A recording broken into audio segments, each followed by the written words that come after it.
Welcome to Tori With A Story podcast. My name is Tori and here is the story. So welcome on into the second episode of the podcast. This episode is going to be Gamemaster's most asked questions. So follow along to hear a little bit of an inside scoop in this industry and what it's like to be a game master. So if you're watching through a video, don't be alarmed. I'm not re-wearing my clothes. This is filmed on the same day as the first episode. And if you haven't already checked that out, go listen to the first episode to kind of have an introduction of me and how I got in this industry and obsessed with escape rooms. So let's go on in and get started. So this is Gamemaster's most asked questions. Now, these are some of the questions that I get asked all the time being a game master by the public. And this is also generated from AI. I also asked AI what they would ask a game master. I'm a Gen Z baby. I had to do it. I had to include AI in some way, shape, or form. So this is also their questions for me as well. A little bit of a background. I have been a game master for almost 4 years now. So I know a little bit of my in and outs of the industry and how it works and how it is to be a game master. I also will say I've worked for 2 companies now. I worked at the first company for about 9 months, and then the second company, I'm hitting my 3 year in less than a month. So I'm super excited to get started and talk about it. These game master experiences will be my own and what I have seen in the industry and what has just happened. So yeah, let's get started. So this question I get asked a lot by everyone. Whenever I say, oh yeah, I work in an escape room, this is what I get asked. So what's the most unexpected thing a group of players has ever done in your room? What was so funny to me actually was this one lady. So she was with her family and they all played escape rooms but her. And it was so funny because it was her first time and she didn't know how it worked. But they were doing really well, might I add. And they went to the last room and they needed help on a puzzle. So at the beginning, I said, oh, if you ever need help, my name is Tori. Just shout to the sky. I'll be listening and watching in your game. And she took that very literally. It was so funny. I love her. She looked at the camera and said, "Ow!" Like it was bloody murder. It was giving me in the last room of serial killer in the first episode screaming, but no, it was so funny. She could be an actress. She could be on screen because it was an Academy Award-winning scream. It was so funny.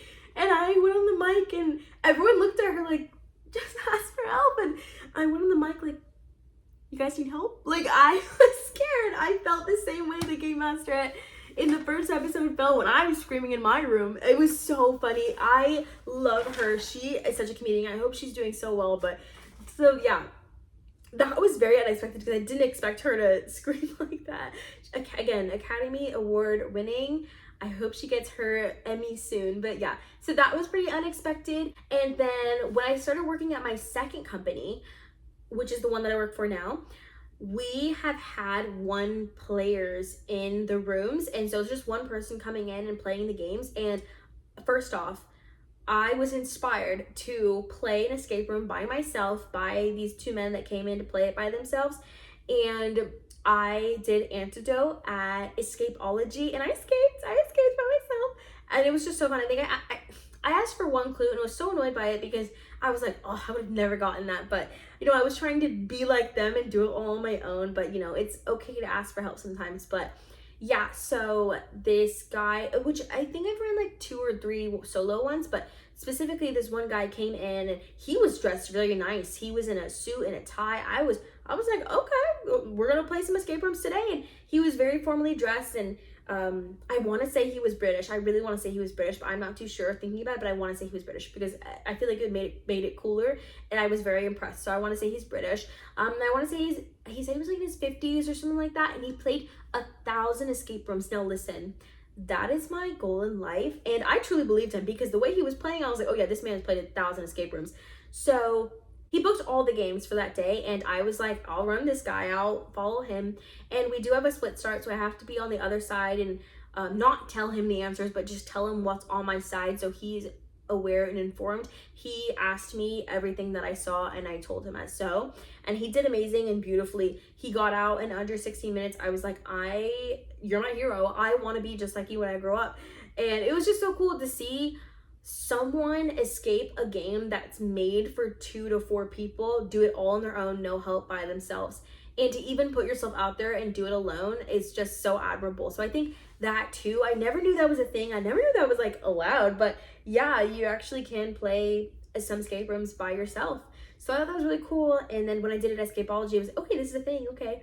Yeah, so I think those are the most unexpected things that I see in escape rooms. Then the next question is, how do you balance giving hints without giving away the solution? That was asked by AI. So it depends on your group. I will say it depends on who you are speaking to. Are you speaking to a group of newbies? Okay, so the clue might be a 2-part or 3-step question. For enthusiasts, it could be simple as look back at that box. Where else have you seen that symbol before? Or it could be like, hey team, look at the box in front of you. Or hey team, where else have you seen that?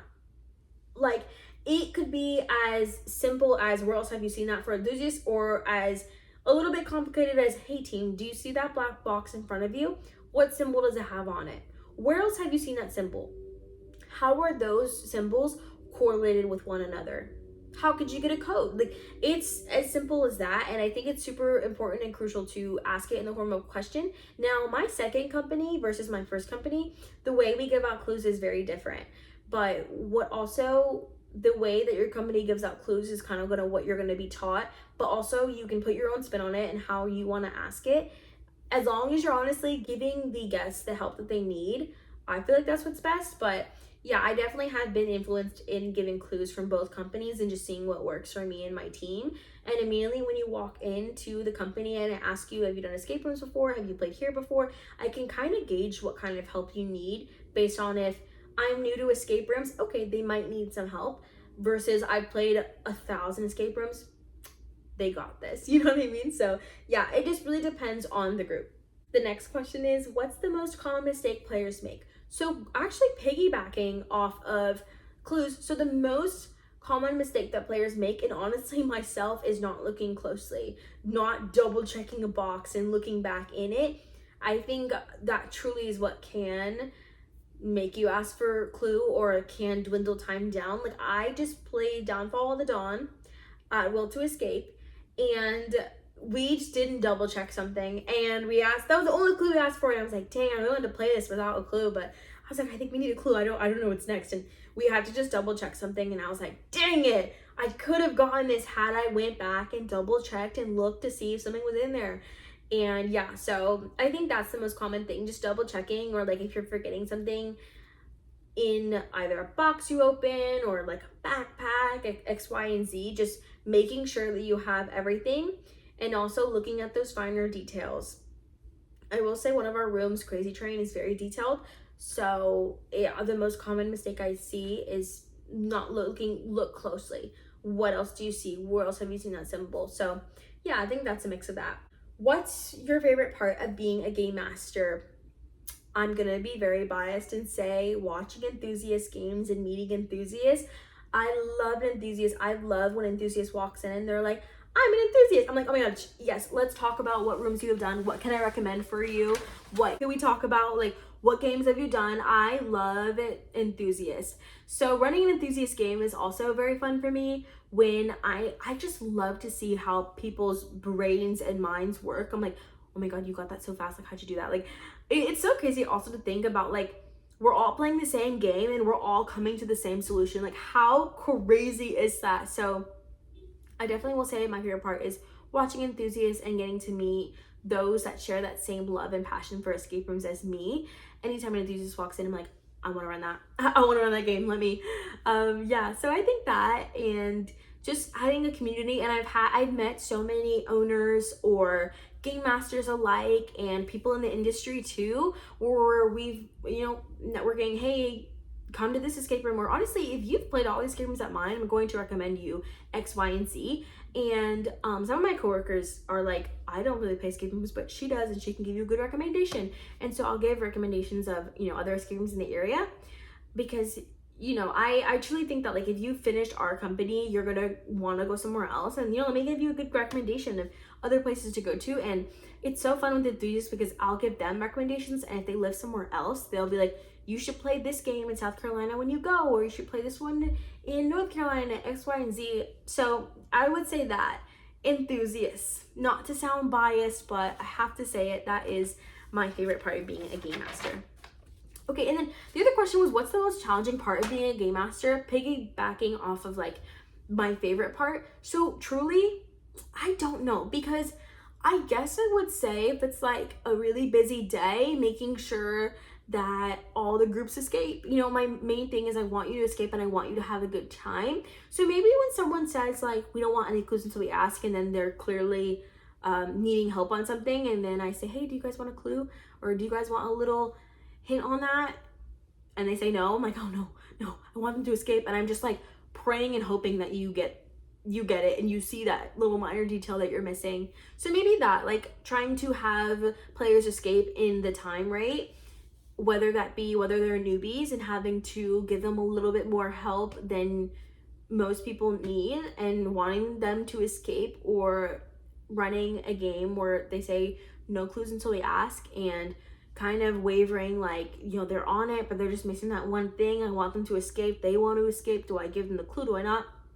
So I'd say probably that, honestly. But the job is not challenging. Of course we have, you know, the hard days and X, Y, and Z, but it's not that like hard of a job. I also love the job, so I don't really see it as a chore too much. You know, of course we have those days, but I don't see it too much as like a bad thing. But yeah. Next question is, how do you deal with different group dynamics? Very competitive groups and very quiet groups.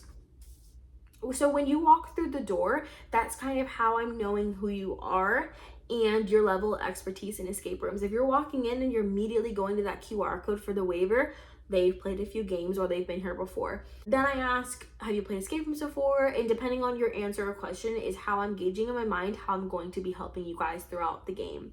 So yeah, I will say just like first me, and then asking questions and kind of getting a feel and talking with groups is kind of how you base how much help or how little help they'll want and or need. So yeah, I would say that.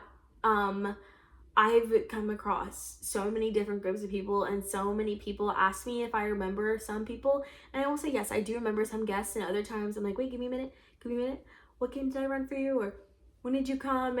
But yeah, and you know, if we do have repeat customers, I'm like, okay, I remember how much help you needed, or I remember how much little help you needed, I'm gonna know best to run your game. So yeah, it's just gauging how to best, you know, run someone's game based off of the information that you do or don't know.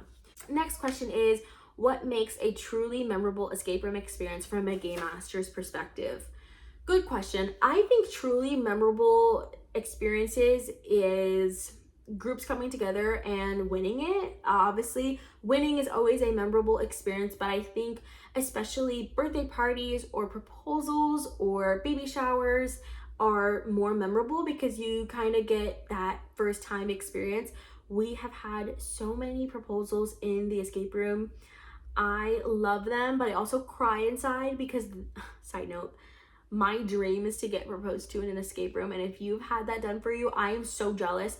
I love that for everyone, but I'm like, when is it my turn? But also I'm 22 years old, so I'm like, I have to slow down. But also like at the same time, like I'm always like futuristic and like thinking of the future. So I love when people get engaged in an escape room, whether it's mine or someone else's. I'm like, congratulations, good for you. I love that for you guys. Like, I'm rooting you on. And also like birthdays, we do special messages in our rooms for celebrations that those may have. Actually, oh my god, so I had a memorable story in my own company.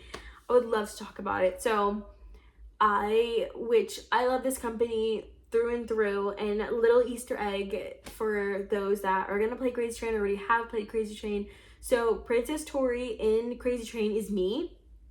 I did not know that that was coming into fruition. I did not know that that was going to be a thing. And it was just, I could cry thinking about it because it was just so memorable. So, you know me, I love escape rooms. They know that that's my hobby, my niche, my thing. I love it so much. I talk about it all the time. And I'm always telling them to go play at XYZ company and go see this game. And they know I travel. They know I do escape rooms. They know all the merch I get and everything like that. And so I talk about escape rooms all the time.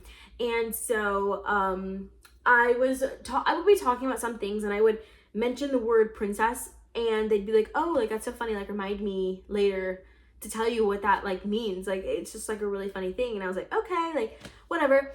And so I remember when Crazy Train was like getting ready to come out, they were like, okay, let's show everyone the intro video as like a surprise. I was so hyped. So when they were making Crazy Train, they had asked everyone if they wanted it to be a surprise or if they wanted to know about the details in the room. So I told them I want it to be a complete surprise. Like, I want to play it. Like, I don't want to be spoiled in this game. So they're like, okay. So they didn't really show me anything or tell me anything about Crazy Train. Minus I helped paint some things that like were not a spoiler at all. So we were going to see the intro video for this game. And they're like, okay, Tori, we're going to show you the intro video. We have to get like others around there and they're going to come in. And so all the owners came in.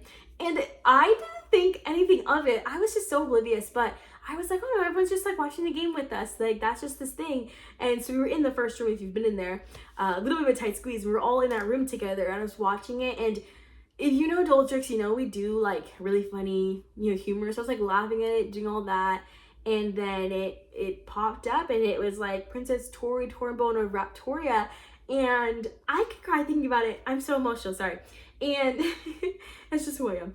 And I was like, I remember being like, no, I don't even know what happened after that. I don't know any words that happened after that intro video, but I was so shell-shocked. I was like, no way that I'm in an escape room. Like, that's my dream. Like, this is my passion. This is my niche. This is my thing. No way I'm in this room. And I remember just, like, it was so great, all a blur. And the video ends and all I remember is everyone just looking at me and I just burst into tears. Because I was like, oh my God, no way y'all literally put me in a room. That is absolutely crazy to me. And I remember just crying my eyes out and just bawling. And they were like, oh my God, wait, is that like tears of happiness, tears of joy, tears of, ew, get me out of this room? Like, they were like, what kind of tears is that? I remember one of my owners was like, that's tears of joy. And I was like, no, yes, thank you so much. And I was just bawling my eyes out. Again, I didn't ask for that. I didn't expect that at all. I was so shell-shocked and I was like, you're joking me. And honestly, it was one of the times I really felt loved by a company or just a place and just by people, like, truly. So yeah, that was my most memorable moment at my escape room. And like, just that, given that moment for me is something as simple as being in an intro video, which is like, you're in an intro video, but it's like, no, like, this is my thing. Like, this is my, like, I'm in there forever. Like, they can never, I mean, they could take me out, but they can never take me out. Like, I'm in there forever. It's guaranteed. It's in there. So yeah, that's my most memorable moment. And I remember that just being one of my most highlighting top 10 moments of my life. So I even further like want to create that top 10 moment for, you know, someone that comes in for a birthday, baby shower, proposal, etc. Funny enough, Crazy Train was supposed to be my 100th room, but it didn't work out that way because I had this trip already planned.